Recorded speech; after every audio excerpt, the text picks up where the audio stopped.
ओडिशा रे सरकार बदलिबा परे ग्रामीण विकास क्षेत्र में विभिन्न उन्नयनमूलक कार्य रे बाधा सृष्टि करुछंती शासक दलर नेता और कर्मी।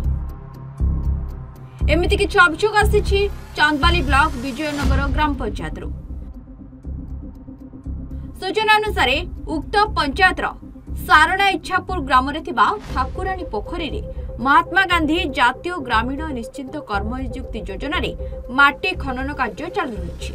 सरकारी नीति नियम अनुसार पोखरी काम होउछि।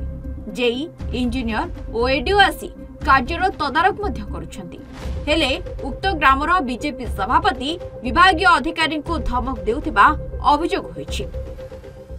पोखरी रिनोवेशन अच्छी ठाकुराणी पोखरी पोखरी बहुत असुविधा थिला। गाँ लोक को प्रस्ताव माध्यम आम ग्राम सभार प्रोजेक्ट पास कर काम करेचु। पूरा प्रॉपर गाइडलाइन वे होची। पोखरी किछि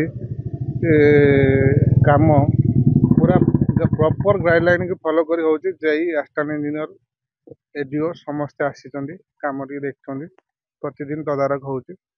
जो विरोधर कहते बीजेपी जी सभापति अच्छा आम सरकार जो थिला सी मैक्सिमम 60 लाख टंकार जीआरएस कमाया को धरिकी खर्च कर तार फाइल भी मो गति आसीनी।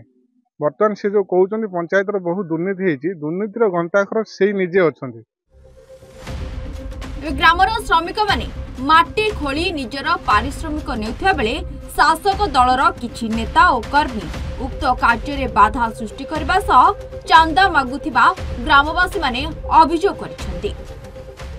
निजे आसी देखंतु पंचायत जो माने हमर ब्लॉक अधिकारी से देखी पारना से डेली आसी तदारक कर सब मुझे अलग गाँव में विजयनगर गाँव आसी मुझे सारण प्राय समय उपस्थित जाऊ गोटे भल कम हो लोक बहुत खुशी काम कर भी भल लगुच केमी कौन एम विरोध कर एमती अभ्यासगत होगा आम सब विरोध करवा। कार्य आरंभ अधिकारी मान सामने उपस्थित रही मीटिंग सभा समिति हो संपूर्ण मु उपस्थित टीओ जेई समस्ते आसुच्च प्राय 8 थर ऊर्ध हम प्राय मझे मझे आसी बुली गले 8-10 थर प्राय आसी तदंत करके गले। सेपटे शासक दलर कर्मी श्रमिक मानकु काम बंद करबा पई निर्देश देथिबा श्रमिक कहछन्ती। एठी 2 मास हेलानी काम चलछि। काम चलवा द्वारा 2 दिन हेलानी काम पई कोन बंद कराई छि। केजन खल प्रकृत लोक एठी आसी काम खराब होउछ बोली कहि दुनिया प्रकार एठी चलैछन्ती।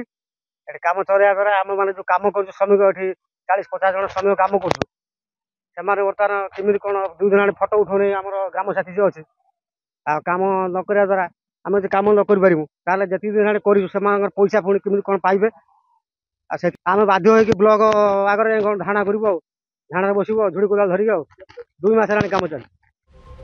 केवल एही कार्य नुहे रास्ता घाट ठारू आरंभ करी प्रधानमंत्री आवास पर्यंत विभिन्न उन्नयनमूलक कार्य रे बाधा सृष्टि करुछन्ती जाफल पंचायतर विकास एक प्रकार ठप हो जाइछि। ब्लॉक प्रशासन एथिरे हस्तक्षेप करी उन्नयनमूलक कार्य चालू रखिबाकू ग्रामवासी माने दाबी करछन्ती। चांदबाली देवकांत महांती रिपोर्ट सूचना टीवी 24/7।